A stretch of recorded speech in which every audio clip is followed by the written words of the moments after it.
From the studios of Books in Motion, this is Rebecca Rogers, reading Shadow Retreats, Libby Madsen Cozy Mysteries, Book 4, by Jennifer J. Morgan. Now, let's begin with Chapter 1. Early October, and the searing heat of summer was behind us. At least the mornings and evenings had cooled, which had Shadow and me ramping up our jogging schedule again. My energetic pup adored our routine. Every morning at 6, she was standing right next to my bed, staring at me and gently panting. The second my eyes opened, she would start that cute little hop around she does when excited. She used to sleep in her crate with the door closed, but ever since our Utah vacation several weeks back, she convinced me to leave the door removed so she could come and go. I may rethink that the earlier she wakes me up. I may need to attach that door again. I waved her off and rolled over. I wasn't ready quite yet. Closing my eyes, I ventured back into my thoughts. It had been a busy September. My friends and I traveled through Utah in our RVs and accomplished several amazing hikes, mountain biking, and kayaking. We met the coolest elderly couple, and that in itself was the largest adventure we've done. My heart still warmed thinking of our new friends, Eugene and Agatha Walker.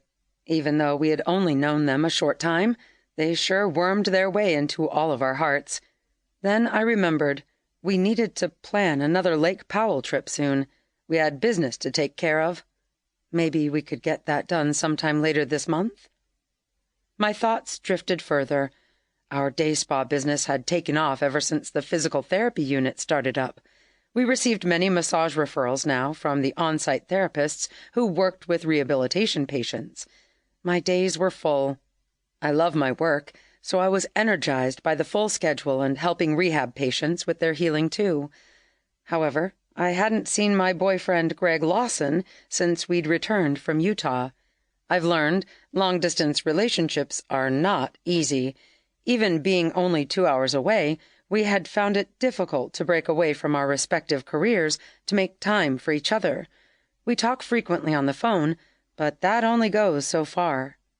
Then there was Bella, my roommate, whom I'd invited to stay with me last spring.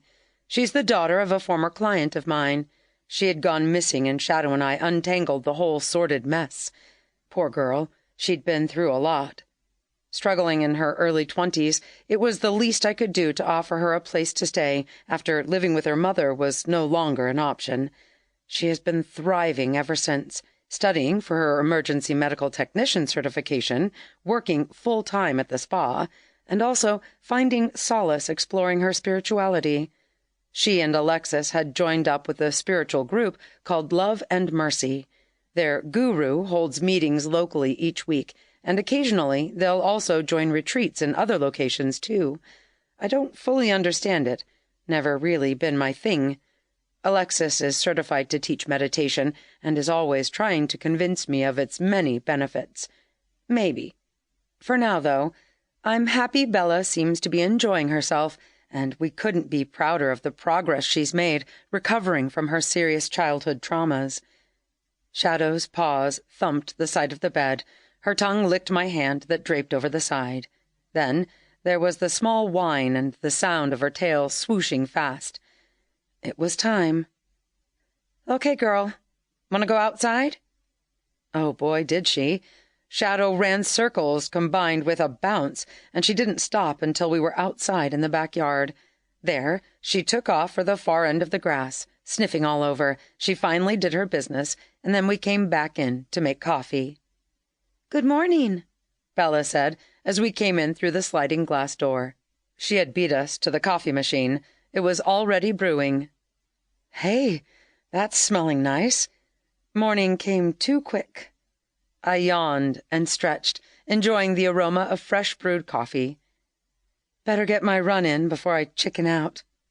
I went to my room and rummaged through my exercise clothing.